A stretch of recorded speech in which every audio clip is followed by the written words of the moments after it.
Approximately 7 million people around the world die from heart attacks every year. And cardiovascular disease, which causes heart attacks and other problems like strokes, is the world's leading killer. So what causes a heart attack? Like all muscles, the heart needs oxygen, and during a heart attack, it can't get enough.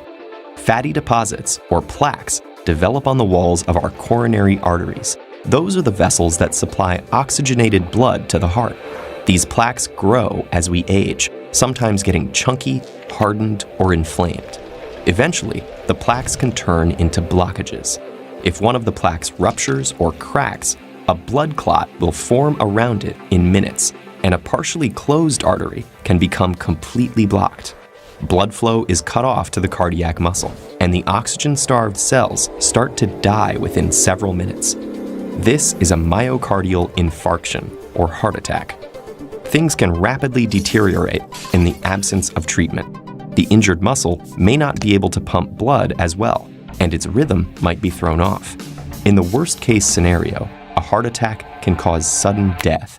In the emergency room, doctors can diagnose a heart attack. They commonly use an electrocardiogram to measure the heart's electrical activity, and a blood test to assess heart muscle damage. The patient is then taken to a high-tech cardiac suite, where tests are done to locate the blockages. Cardiologists can reopen the blocked artery by inflating it with a balloon in a procedure called an angioplasty. Frequently, they also insert a metal or polymer stent that will hold the artery open. More extensive blockages might require coronary artery bypass surgery. Using a piece of vein or artery from another part of the body, heart surgeons can reroute blood flow around the blockage. These procedures reestablish circulation to the cardiac muscle, restoring heart function. Heart attack treatment is advancing, but prevention is vital. Genetics and lifestyle factors both affect your risk, and the good news is that you can change your lifestyle. Exercise, a healthy diet, and weight loss all lower the risk of heart attacks, whether you've had one before or not. Doctors recommend exercising a few times a week, doing both aerobic activity and strength training. A heart-healthy diet is low in sugar and saturated fats, which are both linked to heart disease. So what should you eat? Lots of fiber from vegetables, chicken and fish instead of red meat, whole grains, and nuts like walnuts and almonds all seem to be beneficial. A good diet and exercise plan can also keep your weight in a healthy range, which will lower your heart attack risk as well. And of course, medications can also help prevent heart attacks.